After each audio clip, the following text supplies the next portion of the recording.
Welcome to Academic Gain Tutorials. In this video we will learn about the working procedure of an air conditioner. In other words, we will learn how an air conditioner works. So, let's get into the topic. First of all, let's see the major components or parts of an air conditioner. Here, we have a compressor, there is a condenser, an expansion valve, and finally, an evaporator. It can also be called a cooling effect generator. We have a fan over here, and here. And these are the connecting pipes that connect all these parts together. Thus a closed loop is formed. Now, without further ado, let's look into the working of all parts of this air conditioner through animation. We all know that the basic principle of air conditioning is to remove the heat from one area and replace it with chill dry air and expel the hot air to the outside atmosphere. And for this exchange of heat, we use a special fluid which is called refrigerant or coolant. We can think of the refrigerant as the messenger or traveler, because this refrigerant is the actual carrier or medium of heat exchange between the external environment and this internal components. By brand name, we call this refrigerant as Freon. Thus, the coolant or refrigerant, Freon, is a fluid that flows through these connecting pipes and parts of air conditioner, and changes states from liquid to vapor, or vapor to liquid at convenient temperatures for the refrigeration cycle or air conditioning process. Now, at the first step, the compressor starts working. The job of the compressor is to pressurize or compress the refrigerant Freon, and we know that if pressure increases, it also increases the temperature. So, when the compressor compresses the refrigerant Freon in its gaseous state by squeezing the gas very tightly together, it will heat up. We heat up the refrigerant in order to get its temperature higher than the outdoor temperature. Since heat naturally flows from a hotter to colder bodies, in order to dispense heat outdoors, the refrigerant must be hotter than the air outdoors. This is why we need the compressor to increase its pressure and thus its temperature. Then, this high pressure and high temperature gas vapor of Freon will go to the condenser through these connecting pipes.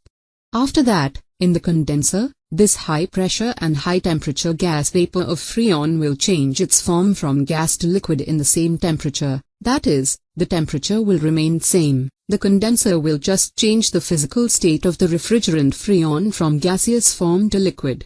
This condenser coil is in the outdoor air conditioning unit placed outside of our home. The heat energy is absorbed from the hot gaseous refrigerant, and with the aid of the condenser fan, this heat is expelled to the environment. As the heat leaves the refrigerant to the outside environment, it turns back into a liquid. We can think of it as the opposite of the evaporator coil, because the evaporator coils contain cold refrigerant, whereas the condenser coils contain hot refrigerant. Now, this high-temperature condensed liquid refrigerant will leave the condenser and enter the expansion valve through this connecting pipe. When the refrigerant leaves the condenser in its liquid state, it has already given away heat to become a liquid from gas, but it is still too hot to enter the evaporator coils. Before the refrigerant passes to the evaporator coils, it must be cooled down. This is where the expansion valve comes in. We know that compression and expansion are opposites to one another.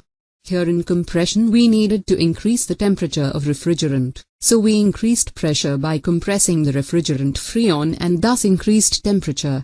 So, similarly, now we need to cool down the temperature of the liquid refrigerant coming from the condenser, so we have to cause expansion, which will reduce the pressure between the refrigerant molecules, which will cool it down simultaneously. Now, this is what happens in the expansion valve. The expansion valve depressurizes or lowers the pressure of the refrigerant and cools it down. It also controls the amount of refrigerant or voltage flow entering the evaporator. Now, the low-pressure cold liquid refrigerant enters the space where we want to produce cooling. That is, this cold liquid is now ready to absorb heat from the indoor environment and produce cooling. So, this low-pressure cold liquid refrigerant enters the evaporator coils. These evaporator coils are very important to an air conditioner.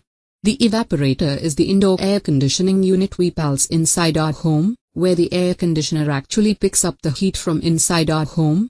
The copper tubes of evaporator receive the depressurized cold liquid refrigerant from the expansion valve, And when our indoor air blows over the cold coils, the heat from inside the home gets absorbed by this cold refrigerant. This is because of the second law of thermodynamics, which states that heat flows naturally from hot to cold. As this cold liquid refrigerant absorbs heat from the indoor air, it starts to evaporate to form a vapor. Thus the refrigerant in this evaporator unit absorbs heat from our home and converts into vapor, and as a result our home environment loses heat and cools down. This fan circulates the cold air from this coil surface for the cooling effect. Now, this hot gaseous refrigerant after absorbing heat again goes through the compressor, thus the process is repeated continuously in a closed loop, and the air conditioner keeps cooling our home continuously. So, let's just summarize what we learned about how the refrigeration cycle works.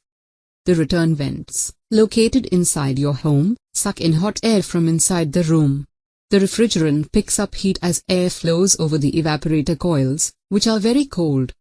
Once the refrigerant absorbs a certain amount of heat from the indoor air, it then discharges it to the compressor, which pressurizes and heats up the refrigerant.